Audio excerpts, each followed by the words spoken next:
troops. They cannot succeed without the support of the people. They cannot succeed without the support of our people. I'm happy to see that the reaction throughout the country is favorable. I have received hundreds and hundreds of telegrams from all corners of the Philippines congratulating you and incidentally me for the proclamation of martial law, for the sudden cessation of anarchy and of criminality throughout the land, and of the re-establishment of an atmosphere of brotherhood amongst Filipinos. Now everybody seems concerned about his neighbor.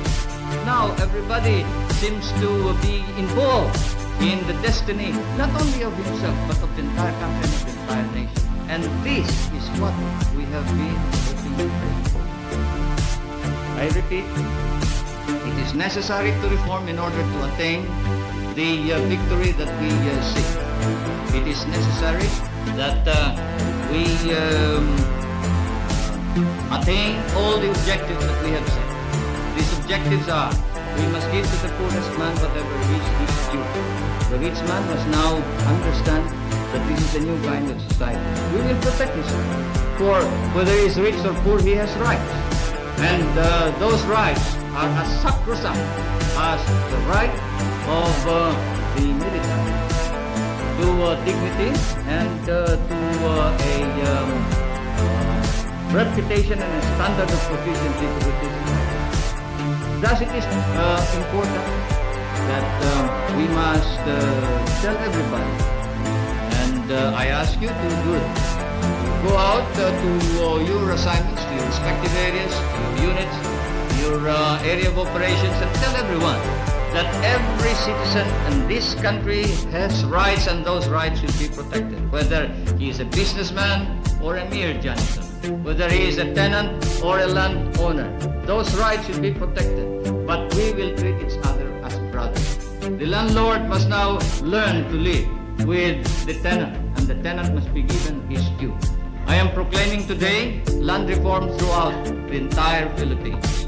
We must allow the tenant to now acquire ownership ultimately of his land, but he must engage in cooperative effort. We cannot just keep on subdividing land. We must cooperate. We must now establish cooperatives of production, cooperatives in irrigation, cooperatives in rural electricity, cooperatives in consumption, cooperatives in everything that we do, because we are a small nation and most of our people are small people. At the same time, we will protect business. We will protect investment, but not to the extent that business and investment will dominate the entire scene, dominate the Philippines, and that they shall dictate and rule the country. No.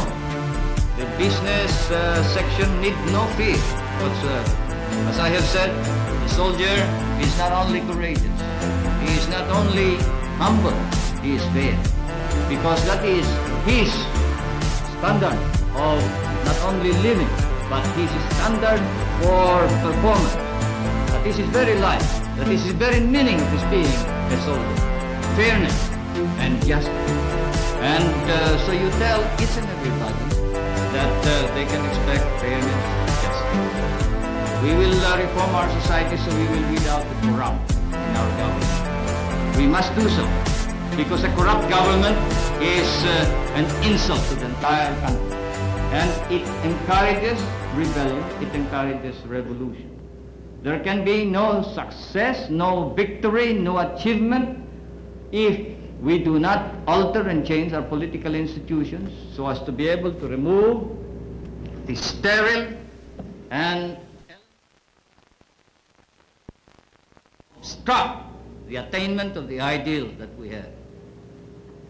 The armed forces of the Philippines have set up a standard of their own.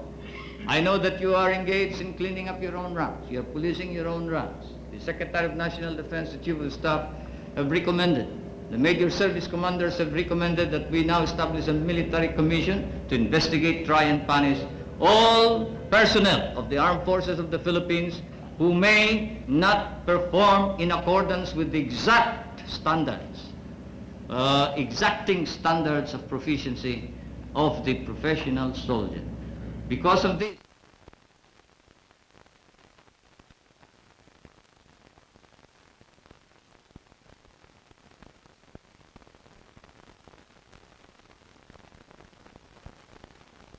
never happened in the past.